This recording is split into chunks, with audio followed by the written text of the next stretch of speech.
When I talk about lost pilots on this channel, it's usually about something cartoon related, specifically made at a network and uses original characters. But the term pilot is pretty broad, and it definitely can be applied to any early concept of a show, no matter how opposite it might seem from the common idea. This is the perfect way to describe a really unique and interesting concept that exists using content from the video game Space Channel 5. This series from Sega released on the Dreamcast and follows main character Ulala, who is a news reporter that fights off aliens while competing with other reporters in the universe. It's not exactly a series you'd expect to get a TV show, but it was decided to take Ulala out of the fictional world she was reporting the news in and bring her into the real world to do the same thing. In January 2000, IGN reported that Ulala will be showing up on MTV in Ulala's Swing and Report show, which sounds like a really fun concept, and it's nice to see that the creators decided to keep Ulala true to the source material rather than trying to develop some kind of cartoon around the game. Though it was still in its early stages of development, as the article stated, and it wouldn't be until a few months later, when GameSpot would write, Super Mega Media, the company behind such upcoming projects as the Final Fantasy movie, has revealed that a TV show based on Sega's Space Channel 5 game for the Dreamcast is planned for 2001. The company's website states that Ulala's Swing and Report show will air on MTV News. This officially set the project in motion, and within the year, a pilot episode would be produced and uploaded online, which showed Ulala walking around as a 3D model similar in appearance to the game, as she reported about the latest in music and dance, another one of the game's themes.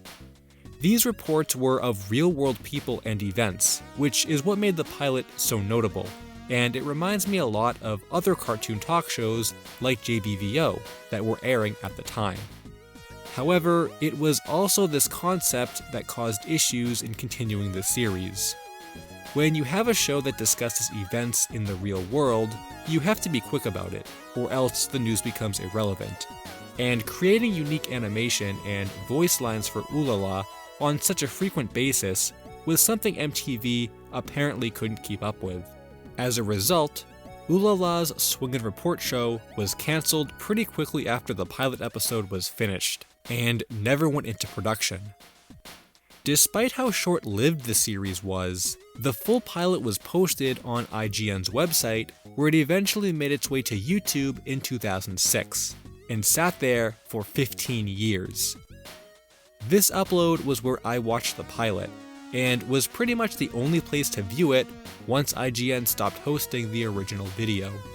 But that all changed in December 2020 when Viacom blocked the video on copyright grounds, making it completely unviewable. This was the first time the pilot had gone missing, and people within the Lost Media Wiki quickly took notice by creating a thread shortly after, informing everyone that the video was no longer available. The only remnant of the pilot that existed was a strange upload from 2019 that had the full audio, but only accompanied by a few still images. While the thread itself was trying to find any websites that might have re-uploaded the pilot, I made a tweet about it as a PSA to save any pieces of found media that might go missing again, when user Leons Online stepped up after seeing the tweet I made and did some digging of their own. Using the URL of the copyrighted video and the channel that uploaded it, the original uploader, who went by James, was found on Twitter. Contact was made, and he replied with interest in getting the video back up, adding that other people had also asked him to re-upload it. James confirmed he filed an appeal on the copyright claim, and a few days later, it succeeded. The video was back online, for about 3 weeks, until Viacom blocked it for a second time. However, Leons Online got a backup copy, and James also put an edited version on his Twitter account. And nowadays, you can find some re-uploads on YouTube that Viacom hasn't taken down yet. It seems weird to me that Viacom bothered to take the video down at all after it being up for 15 years. but it was the community being so active that allowed for this pilot to stay viewable. I'm sure I don't need to explain how much I like researching Cartoon Network and Nickelodeon lost media. They're some of my favorite categories to search for, and a lot of that has to do with the amount of obscure and lesser-known content that exists for both channels. There was just so much content made throughout their history, I can always find something new, and that keeps things interesting. Especially when that content is so strange and bizarre, it's something you never expected to see. It seems like the international iterations of these channels have a lot more content that people have forgotten about over the years, and where a lot more experimental content was made than even what we had in the US. And one of these shows happened to go missing after I found that the majority of it was previously archived. A couple years ago, I was watching a Rebel Taxi video when he discussed a show I had never heard about from Cartoon Network, called AKA Cult Toons, and upon first glance, I didn't even think this was real. The show itself is a mashup of content from old Hanna-Barbera cartoons, live-action films, and clips of interviews from musical artists and celebrities.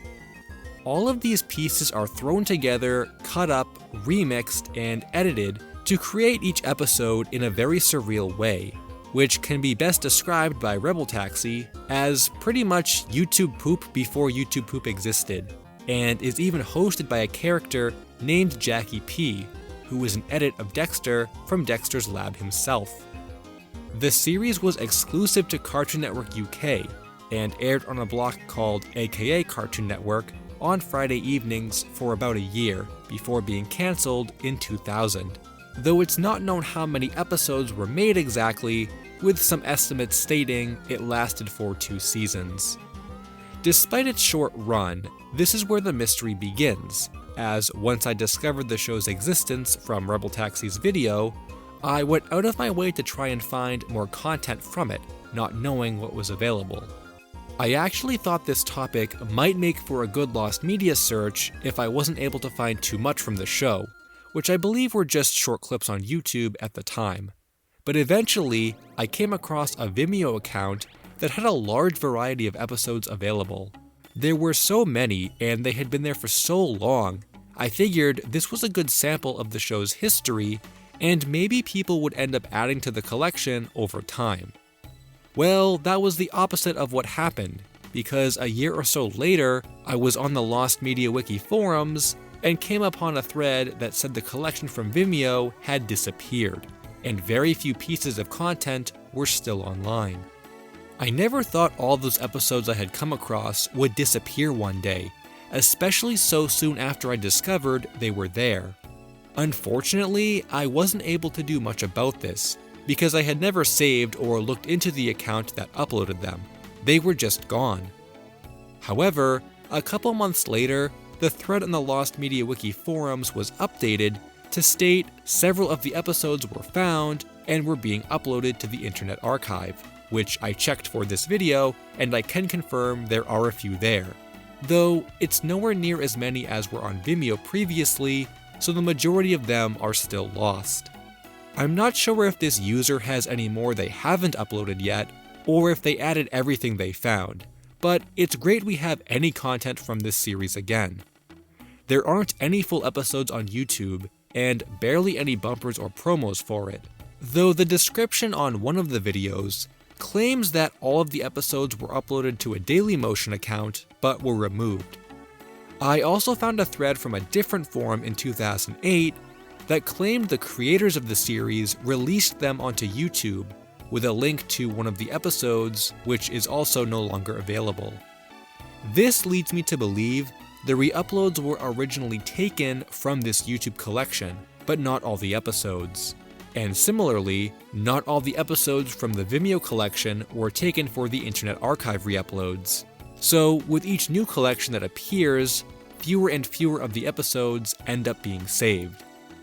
I'm also not sure if copyright issues were a reason why the original YouTube uploads were taken down, but if that was an issue, then it would also mean they can be taken down again, if we can ever even find more of the episodes. Since it's been implied that the whole series circulated as far back as 2008, I think the series is one that could resurface in its entirety, and is such an interesting point in Cartoon Network's timeline, I'd like for more of its episodes to be found. I never thought I'd be talking about another piece of lost media from film, because the category never seemed too interesting to me. But I really think by discovering content that you're interested in, from categories you usually stay out of, it can lead to a whole new experience searching for lost media. In my previous video about spooky lost media, I discussed a 1968 horror film called Nights of the Werewolf, which is only rumored to exist. And today, we're going to take a look at a film that's way older, which could have been archived and preserved, but as a result of carelessness, it might be lost forever. It's been stated that the majority of silent films will be lost forever, as a result of poor archival, deterioration of the film itself, and even being destroyed from disasters like fire. They're so old that getting them preserved as soon as possible is the best way to make sure they won't become lost. Some people are really dedicated to that level of preservation, and when the chance comes along to save one of them, it's taken pretty seriously. This is where the story begins for a silent film called The City Gone Wild, which was a gangster film produced by famous players Lasky and starred Louise Brooks, who seems to have a pretty big following to this day. The film was released in 1927 and was shown as late as 1930, but even though it hadn't been seen or played for decades after that, it was still documented to be in existence as late as 1971, according to film historian Kevin Brownlow. This would lead David Shepard of the American Film Institute to reach out to Brownlow with a list of 35mm nitrate prints in a vault Paramount had forgotten it had, as he recalled in his 1990 book. Brownlow goes on to state, "Shepard asked me which title I would select, out of all of them, to look at right away. I said The City Gone Wild. He called Paramount to bring it out of the vaults for our collection that afternoon. The projectionist went to pick it up. Oh, there was some powder on that, said the vault keeper. We threw it away. The film had been unspooled into a tank of water, recommended procedure for decomposing nitrate. Shepard complained officially to Paramount, who promised it would not happen again. He tried to rescue it, even from its watery grave, but a salvage company had carted it off by the time he got there. This was the last known print of The City Gone Wild, and in June 2016, Brownlow spoke with Shepard about the demise of the film and reconfirmed that it was gone, adding that Paramount would, at the time, discard any film which showed any degree of decomposition. Shepard has also gone into detail about this practice by stating in a 1970 interview, in the 4 years preceding Paramount's gift of about 90 feature films to the American Film Institute, they had scrapped about 70 silent pictures. In November 1968, Paramount gave the Library of Congress 90 silent features, but between November and April, when the films were finally shipped, 13 of them were deteriorated. These are the kinds of issues film preservationists face, and even though there was deterioration on one of the reels, the other 5 that contained the rest of the film were allegedly fine. It's better to have partially found media than no media at all, especially considering this was the last known copy of the film, so I can understand being disappointed at Paramount's decision. However, there is a small bit of hope that the film could resurface one day. Apparently, there is documentation that it was shown in a variety of different countries under its American name.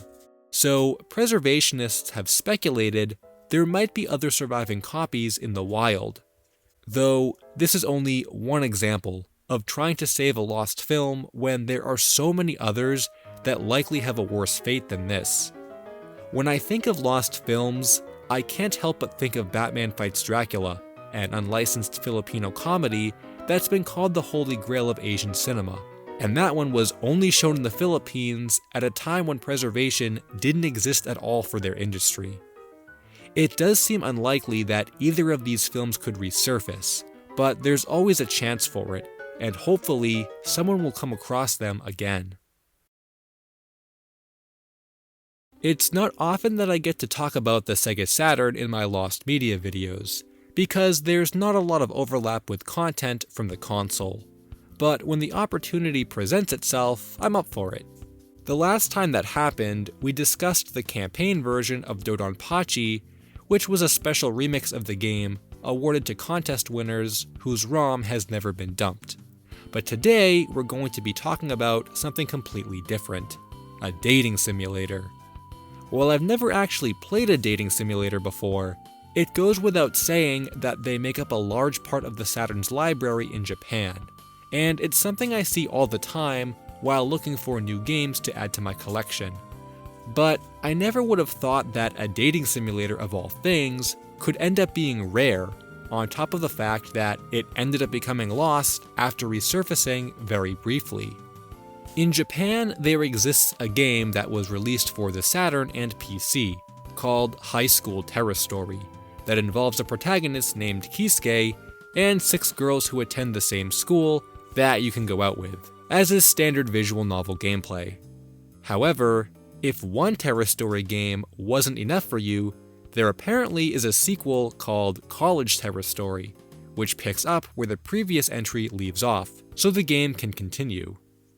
Unlike the original, however, this sequel was only released on PC, making it much harder to come by, and for years, the game was pretty mysterious, with the first sightings of the game to reappear being a cover of the box art, which was believed to be a hoax at the time. More content from the game ended up resurfacing, including an interview, music, and gameplay, in addition to a strategy guide that was sold on eBay. It wouldn't be until a year or so after the initial search that a user uploaded the full game in a blog post, making the ROM available for the first time ever. But this was short-lived, as a couple years later, the game would once again go missing when the blog post with the download became password protected and then were deleted entirely. The comments section in the Lost Media Wiki article has a link that leads to a different blog post with split files. However, they're all corrupted and cannot be downloaded. While this isn't exactly a coveted piece of found media that's lost again, it's crazy to think that it could be several more years before it turns up, especially since the blog where it was posted was Korean, so they probably wouldn't be very easy to contact, especially if they intentionally deleted the post to begin with. I know that visual novels and content from smaller companies often show up on Japanese shopping sites, which is something I'm guessing not many people know how to navigate, so maybe a copy of this game is out there, and it'll take a fan with the means to get it found again.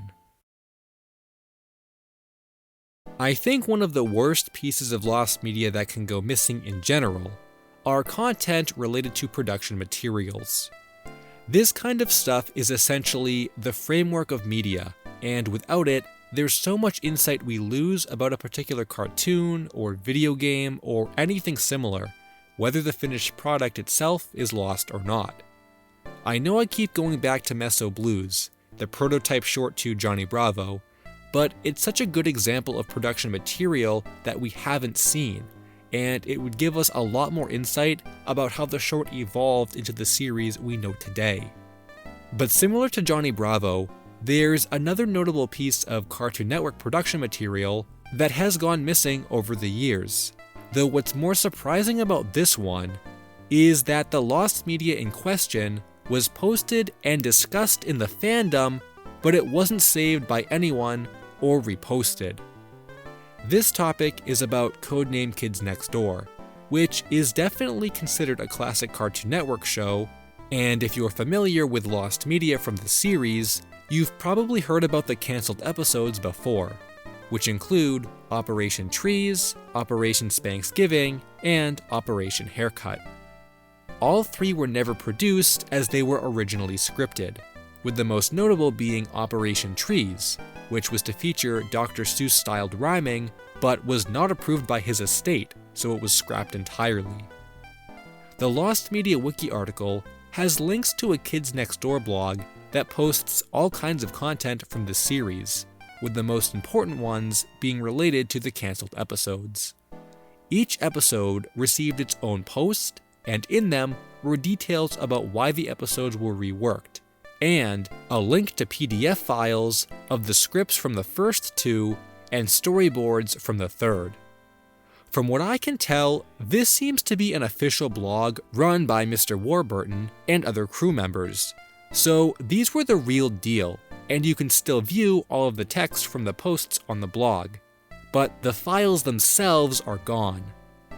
When you try to access them, the scripts redirect to the website of Alison Wilgus, who was a writer for the series, and the storyboard redirects to the Kids Next Door section of the Curious Pictures website, which isn't even up anymore.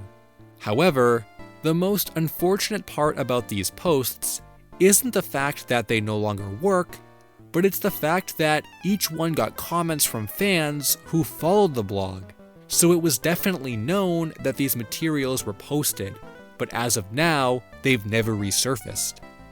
I'm not sure if any of these fans would have thought about saving the materials, but back in the late 2000s when they were posted, I'm sure it wasn't a priority. It's possible that any one of these fans does have the content and never thought about posting it anywhere, because they didn't know it was lost or that anyone is looking for it.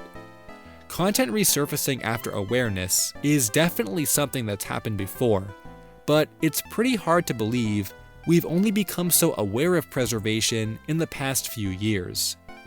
Even though so much of this content that was once available could have avoided becoming lost again if it was saved properly the first time, it's a good lesson to learn about how quickly we can lose track of media and to make sure to always save the content that you care about. Hey guys, I hope you enjoyed the video. Be sure to check out some of my other Lost Media videos. Thanks for watching, and until next time, Finn.